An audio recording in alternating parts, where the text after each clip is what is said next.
Hey guys, welcome to the news video. I know what you're thinking, but hear me out. So today I'm going to just react the whole series of Hitler. I know, but just warning, if you don't like this video, you can click off all you want. This is just his, I guess, childhood or whatever. I'm just reacting to it. I want to make it kind of like a sequence of order. We are in World War I. I should have started with that one, and then went to like this, then I'm gonna do World War II, but then, after I finish that part up, World War II, part 2, I'm gonna go react to Napoleon. So anyways, let's just get it started. Look at this baby. So gentle, Turn it down. so innocent. You'd think this child would grow up to become a good man, an honest man. Well, think again. I love this intro. Hitler was born Adolphus Hitler in 1889 in a More like a doofus LMAO hit like in a small town in Austria-Hungary. His father, Alois Schicklgruber, was born out of wedlock, but eventually changed his name to that of his stepfather, becoming Alois Hitler. Alois was a mid-level Austrian customs officer, not really rolling in cash, but certainly rolling in women. He married a rich, older lady, but then immediately started having affairs, including one with a much younger house servant. A few years later, he left his sick wife to be with his mistress, but since the Catholic Church didn't allow divorce at the time, he couldn't marry her. So he waited for his old wife to die and had a child in the meantime. Then his wife died, so he married his mistress and had another child, but then his new wife got sick, so he employed his much younger cousin Clara to take care of her. Then when his new wife died, he immediately got Clara, his cousin, pregnant, and then married her, in that order. You rock star. You notice here is that, well, this isn't really new. Big family lines, confusing, births, all that kind of stuff, That's in history all the time. He doesn't usually talk about family lines as much, so this is pretty interesting. But yeah, I thought makes sense. I believe he was also like inbred or something. Clara and Alois had 3 children together, who all tragically died while in infancy. So when the 4th child, Adolf, came along, Clara spoiled him rotten. The Hitlers had 2 more kids, and the family moved around a few times, meaning Adolf had to attend 5 different elementary schools. Adolf's father was strict, quick to anger, and took most of it out on the eldest son, until he had enough and ran away at the age of 14, leaving 7-year-old Adolf to do most of the chores and get berated by his father. Yeah, so it reminds me a bit kind of like Stalin. Except I think Stalin had a rougher childhood. The result was a difficult relationship with his dad while he was super attached to his mother, who worried over him and his health excessively. Hitler did well in school at first. His grades were good and his teachers praised him. He was popular with the other kids and enjoyed gathering them together to play war games. He also loved reading, and particularly White Guys Take Over Everything by Karl May. He liked stories about cowboys and Indians. As he grew older, though, he started to get into trouble. He was caught smoking once, organized a raid on a local orchard, tormented his pro-Austria religion teacher with symbolic gestures, displaying his allegiance to the idea of united Germanic people under a greater German state in defiance of Habsburg Austria. You know. So, what that is he wants to kind of like unify everything to one big German state. So he wants all the Austrian lands, right, to just be Germany, the German Empire. And they're in Austria, so that's kind of an unpopular opinion, even though many of them still kind of did want to be annexed. But it wouldn't really become the most popular one, the majority idea, until like the loss of World War I, I would think. No, the usual. All of this enraged Adolf's father, who punished him severely. The area of Austria-Hungary that Hitler lived in was once part of the German Confederation, and many of the people who lived there considered themselves to be... Real quick, if you don't know what the German Confederation is, I'll be quick. So it was something created that was back when it was the Holy Roman Empire. It had a lot of these lands, and that contains like most of all the Germans live. And the area there, right, Austria then takes over time, and for a while, right, Austria kind of rules over this entire thing, the majority power. They lose against Napoleon, right, the 1800s come in, early 1800s. Then Austria was able to take it back within like 1815, 1816, right? And then finally, as they're trying to kind of reunify, bring it back, Prussia wins, right? And they dissolve the German Confederation and make the German Empire, right? And now it's like a conflict here. What should they do now? Be German. Adolf tended to just go against whatever his father said, and since his father was an Austrian public official, Hitler got big into German nationalism. This enraged Adolf's father, who punished him severely. Makes sense. The Austrian ideals were kind of more traditional, while the whole German nationality, I think, was much newer and kind of like a new ideas of thinking. Around this time, a family tragedy struck. His 6-year-old brother, whom he loved a lot, died of measles when Adolf was 10 and was buried in the cemetery just across from their home. Around this time, neighbors reported a change in the young boy. Strange behaviors such as talking to trees and staying up late staring at the stars from the cemetery walls. He lost interest in religion and his school grades started to decline, which enraged his father, who punished him severely. It also didn't help that he had just entered high school and the cool city boys treated him like a rural peasant. He had to repeat a grade and had little interest in most school subjects. What I noticed the main problem with Hitler was that he had a lot of tragic surrounding kind of stuff. He never really got to do much. He was kind of lonely. I think that's a big problem that creates a lot of bad people. A lot of the time, they don't have anything, so over time it affects them. And when they're young, their children, they get abused. They have no one to be with. People they care about die. It kind of creates a dark perspective of life, and then that makes them have these new ideas that pop in, probably from Satan. And yeah, that's kind of how it forms. Sometimes, yeah, like it just pops out of nowhere. People just grow randomly up to be evil. But in some cases, like Hitler, I feel like it was also the kind of like what surrounds you, you know?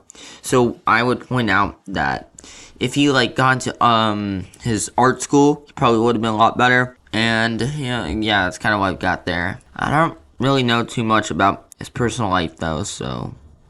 Instead, spending his time reading and drawing, which he was quite good at. One day his father said, "Son, someday you'll be a big balls public official like me." And Adolf replied, "No, father, I'm going to become an artist and soar high above the clouds with the eagles." This enraged his father, but by this time he was an old-ass man, so he just sort of let it go, and then died of a lung hemorrhage. Hitler just about passed his final semester and celebrated in the typical way, by getting blackout drunk and wiping his ass with the certificate. I looked into that. I didn't find anything. I don't know if it's even true, but I'll have to double check in the future. Tell me in the comments, did he actually do that? The overall final school exam, instead just dropping out.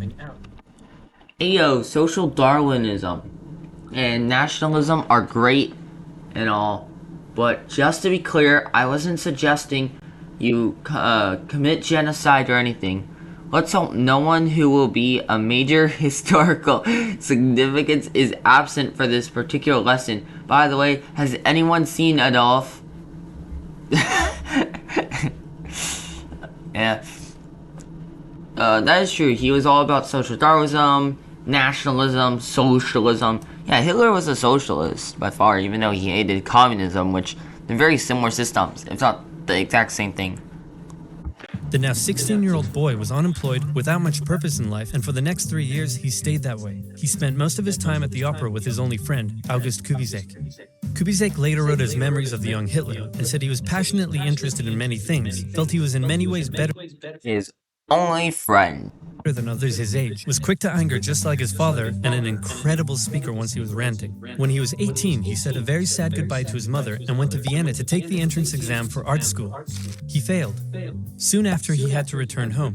His mother was sick, and her health was rapidly deteriorating. Hitler stayed by her side, and when she eventually died, the family doctor said he had never seen someone so overwhelmed with grief as Hitler was. Then Hitler returned to Vienna, still hoping to find a career in the arts, but he never did. Instead, without parental support, Hitler ended up on the streets. Now in his early 20s, he spent a few rough years living in and out of homeless shelters, making... I think this stuff is what changed him, kind of made him like this. There's two paths that can take you. One, it can transform you into becoming a better person, and two, making you a complete sociopath. Hitler went to the sociopath part. Doing what little he could from selling postcards he painted. It's hard to pinpoint exactly when and how Hitler's extreme ideological beliefs formed, but his time in Vienna would have certainly played a role. Exactly. Anti-Semitism was widespread in the city. The mayor, whom Hitler supported, was an outspoken anti-Semite. There were many right-wing anti-Semitic newsletters, which Hitler took a keen interest in. He bought into the conspiracy theories and became a firm believer in the idea that there are many races in constant struggle with one another, the purest of which were the German Aryan people, and the worst of which, he believed, were Jews. I think I saw his whole ranking scale. So for number 1, he obviously put like the Aryans. I think for number 2, he put either the Japanese or people like the British and the French. And then right below number 3 was like the Mediterraneans. So yeah, like Southern Europeans.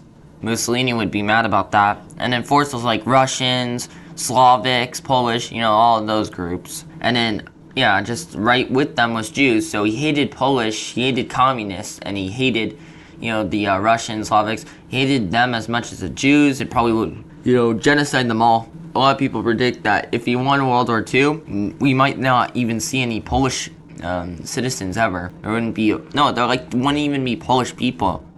Most Russians would die, Slavics would be exterminated, which is ironic because Slavics were kind of like really popular in Romania and Hungary, and they teamed up with the Germans, so. Since Austria-Hungary was a multi-ethnic Forgot to mention Bulgaria too. empire full of lesser races, Hitler wasn't a fan. So when he was 24, he moved to Munich in Germany to avoid doing military service. And for one more year, he was a drifter on the streets until something huge happened. In 1914, long-standing World War I. tensions in Europe erupted into the First World War. Crowds across Europe celebrated the news. Within days, Hitler volunteered for the German army. The war gave him a purpose in life. His fellow soldiers gave him friendship and brotherhood. Despite the horrors of war, Hitler considered it to be the best time of his life. He was reportedly a brave... And there was a story where, this is just amazing, how life changed forever. So, one story was that something called onto him. He walked up, and then there was an explosion behind him. If he would have stayed the area, he would have died. But something called onto him. No one knows what it was. I don't even know if it's 100% true or not. The second story I've heard is that there was a guy who saw this German dude, right? It was like 1915 or 1916 in the battles. And he was defenseless, and he was kind of like ready to die or something, and he kind of let him go because he felt bad or something, and apparently that was Hitler. I don't know if that one's true, I have more doubt on that, but I believe the first story. That came from like this show on Netflix, which I highly recommend. It's called How to Be a Tyrant. Brave soldier and was awarded the Iron Cross, first class. He was also very lucky and had many close encounters with death. His luck ran out in 1916, however, when an artillery shell injured his leg.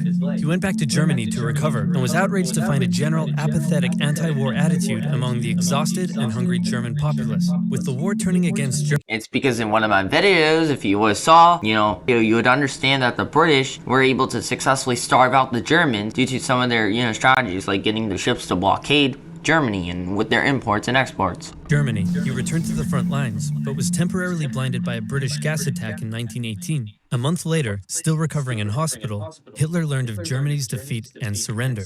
The terms of the peace treaty were tough on Germany. It had to pay a lot of money and lose a lot of soldiers. These conditions weakened Germany. I believe when you adjust for inflation, it was worth like $500 billion. So like 500 billion. That's enormous to think about. That's just crazy. And humiliated the German people. Europe's borders changed after the war too. New countries were formed out of Russia's lost territory. Austria-Hungary was dissolved, and there was one big new country splitting Germany into two. Hitler. Yeah, so enormous changes happened in Europe. Another big change too was voting happened in some of these areas. There was like 3 areas which I think like were mandatory. One was like this whole thing, and I think there was like an extra voting up here which they lost, and that's how Poland formed. 2 was like here. Luckily they stayed within Germany, and then so Belgium and France automatically got extra lands there. And then this was like a voting, and then this was just a voting. One failed, but one stayed within them. I believe that's how the treaty went. I don't really remember too much. One big new country splitting Germany into 2. Hitler, seeing the country he loved humiliated like this, said that hatred grew in him for those responsible, by which he meant communists and Jews, who he believed had stabbed Germany in the back by spreading dissent. Or stabbing Germany in the back by spreading dissent and anti-war propaganda back home. Sorry, I need some water. Dissent and anti-war propaganda back home. So, I'll just leave it up to here. I kind of want to take a break, focus on some other stuff, but I'll watch part 2 soon in the future. Thank you so much for watching, everybody. Hope you like and subscribe and all of that, and I'll see you later. Goodbye.